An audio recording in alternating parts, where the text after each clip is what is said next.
Undertale was partially developed in a basement. Not metaphorically, an actual basement belonging to Andrew Housey, the creator of the webcomic Homestuck. Toby Fox, who made Undertale, had been writing music for Homestuck before he started the game. And for part of the development, he was literally just living there, underground, making it. He later joked on Twitter that this might be why he called it Undertale, living under, writing about going under. Today, I want to talk about a handful of stories like this one. Games that exist because of a very specific person making an extremely strange decision and just not stopping. Some of these decisions worked out, some of them sort of didn't. Some of them raise questions I genuinely do not know the answer to. Let's start with Undertale. The origin story of Undertale is genuinely one of the strangest things I've read. This is not well verified, but it seems that Toby Fox was browsing Wikipedia one day, randomly ended up on an article about arrays, had a moment of realization that he could build a text combat system out of them, and decided to make a game demo just to see if it was, in his words, humanly possible. Imagine one of the most beloved RPGs in the last decade, starting from a Wikipedia rabbit hole. He composed the entire soundtrack himself, self-taught. The song Megalovania, which has been remixed thousands of times and ended up as DLC in Super Smash Bros. Ultimate, was something Toby had actually written years before Undertale even existed. He just reused it. And another thing, Toby Fox has chronic wrist and hand pain that sometimes make it very difficult for him to type. The guy behind some of the most intricate game music of the last 10 years sometimes can't use his hands. He just keeps going anyway. Undertale also got a follow-up called Deltarune. He dropped Chapter 1 basically with no warning in 2018, framed as a survey, which is possibly the most chaotic way to launch a game sequel I've ever heard. This one I think about a lot. December 21. The city is this one. I cannot spell it, I'm really sorry. A man who works in IT has saved up a month of paid vacation and has genuinely nothing to do because it is this city. And it is December and it is cold. So he makes a card game. He calls the project Card Game because he hasn't thought of a name yet. For the next year, he works on it at night and on weekends. He shares it with his friends. They like it. Then something happens at his job that forces him to quit, so he figures he'll spend a couple of months finishing it and throw it on Steam as a portfolio piece. He hires one person on Fiverr to write the whole soundtrack. He settles on a name, BALATRO. He does not play poker. The game is entirely poker themed. BALATRO launches on February 2024 and it sells 5 million copies by January 2025. It gets nominated for Game of the Year at the Game Awards. It gets a full sidecast built around it inside Cyberpunk. A BALATRO collectible shows up in Assassin's Creed Shadows, and nobody knows who made it. The developer goes by Local Thunk. He has never shown his face. He has never done a camera interview. He is an anonymous former IT worker from this city, and he is probably the most successful solo indie developer of 2024. And his name isn't even his real name.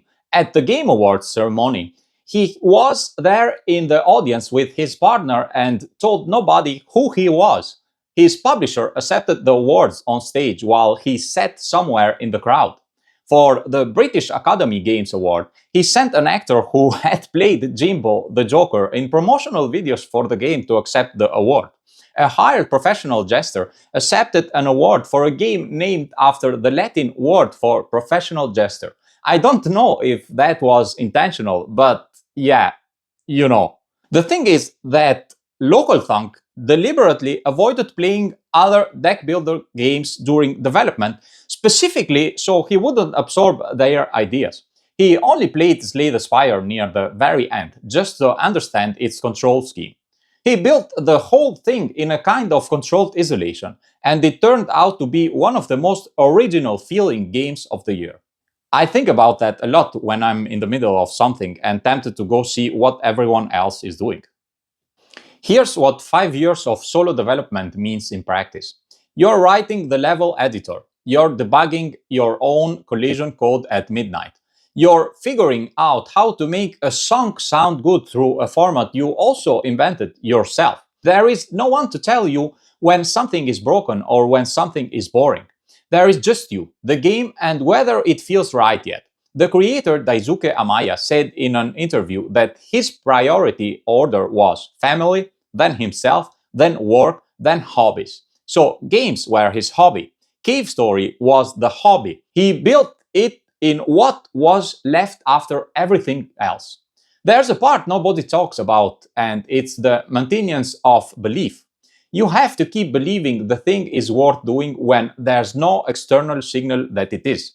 When nobody is waiting for it. When you can't even tell if it's good anymore because you've looked at it too many times. Daisuke somehow kept that for 5 years.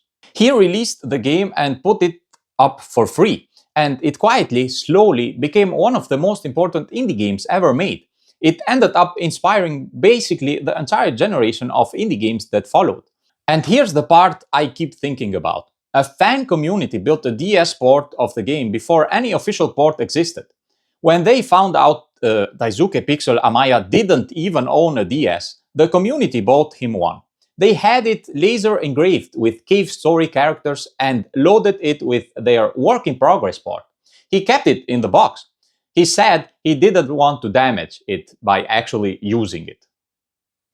In Silverdale, Washington, there are two brothers, Tarn and Zach Adams.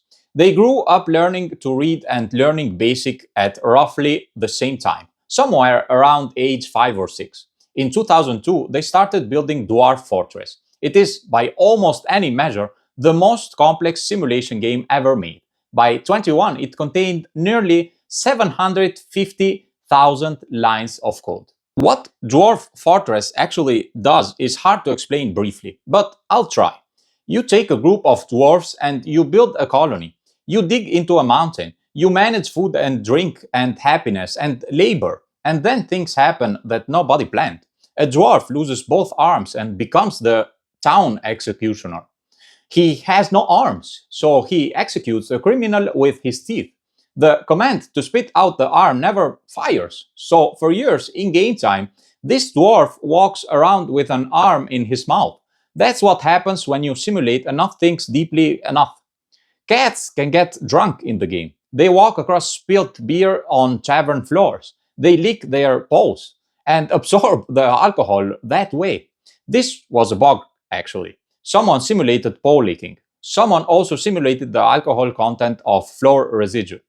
These two systems met each other and produced drunk cats. The fact that this is a bug and not the future is one of the more philosophically interesting things about this game. Dwarf Fortress was free for 16 years.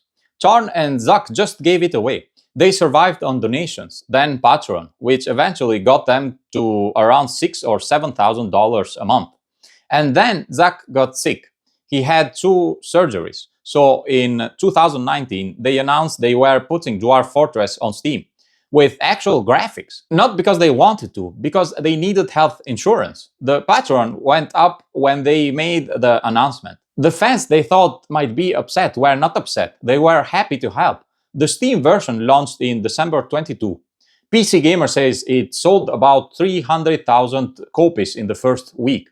After 16 years of giving it away for free, they were suddenly going to become millionaires. Tarn's response was something like, well, it's a lot of money, but divided over 20 years, it's basically a normal tech salary, which is still high, actually.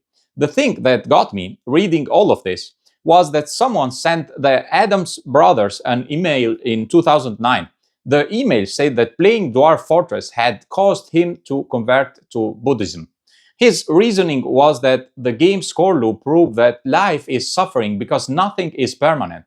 Your fortress always falls. These guys made a game that converted someone to a world religion, and they were making $6,000 a month. Eric Barone grew up in Auburn, Washington. He graduated from the University of Washington-Tacoma with a computer science degree in 2011. He could not find a job in games, so he got a job as an usher at the Paramount Theater in Seattle. And in his spare time, he started building a farming game. He did this for at least 4 years. I need to stop there for a second because 4 years of solo development while working a day job is not a romantic montage. It's 4 years of wondering if you're wasting your life. It's 4 years of teaching yourself pixel art and then music composition and then game design because you need to know all of it and no one else is going to do it for you. Barone didn't know how to do most of what Stardew Valley required when he started. The game was called Sprout Valley when he started. At some point, it became Stardew Valley. Stardew Valley came out in 2016. Within 2 months, it had sold over 1 million copies. Barone still updates the game. He still does it alone, mostly. He's also working on a new game called Haunted Chocolatier. At some point, the question of whether he will ever top Stardew Valley has to come up in his own head. I wonder what he does with that. Here is a different kind of story. Marcus Persson, who you know as Notch, started building Minecraft in 2009.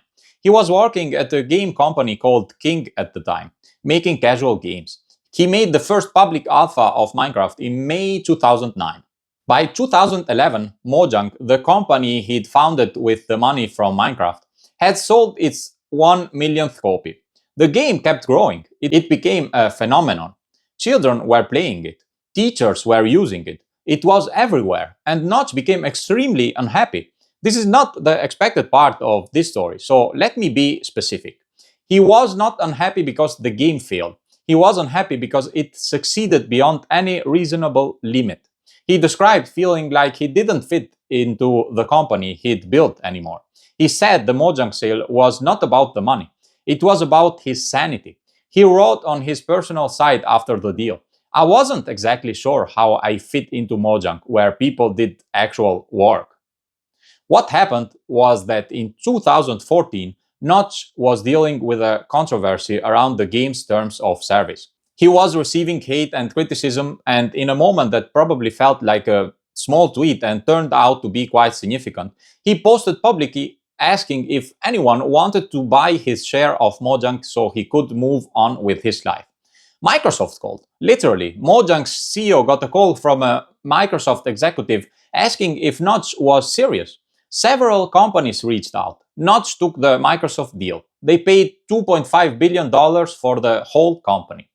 I want to be careful here because there is a version of this story where it's funny and a version where it's genuinely sad, and I think both are true at the same time.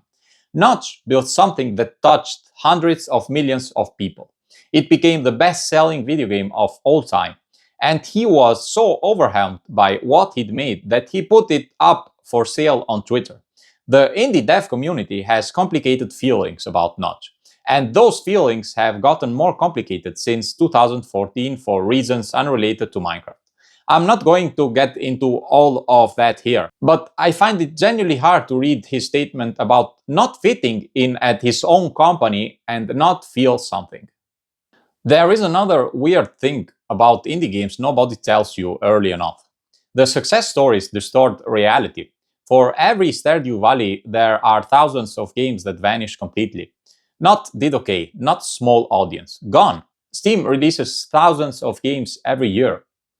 People spend years making things and then maybe 50 people play them. That sounds cruel, but it is actually the truth. I saw a post from a solo developer who spent 8 years making a game and said he would have made more money working at McDonald's and putting cash into a safe deposit box. And the horrible thing is, mathematically, he is probably right. I think players sometimes imagine indie development as this pure artistic wilderness. But a lot of it is just financial terror mixed with passion and sleep deprivation. You launch a game after 4 years and then stare at Steam graphs. You refresh sales numbers pretending not to care. Then, sometimes something completely absurd happens. A random streamer plays the game. One clip goes viral. Somebody makes a fan art. A TikTok appears. Suddenly, your life changes. Or nothing happens. And that randomness affects development in really weird ways. You start questioning every decision. And despite all that, people keep making these games. That is the strangest part. Not the success stories, but the failures. people still spend years building bizarre tiny worlds that statistically will disappear. I know what it costs to make a game. In time and in the particular kind of psychological damage that comes from caring about something for years before you know if it will matter to anyone else. These stories are all, in some sense, about that, about the cost of caring that much. You put in the years and you genuinely do not know what comes back. I don't know if that's encouraging or terrifying. I think it's both. I think it has to be both or it wouldn't keep pulling people in. Thanks for watching.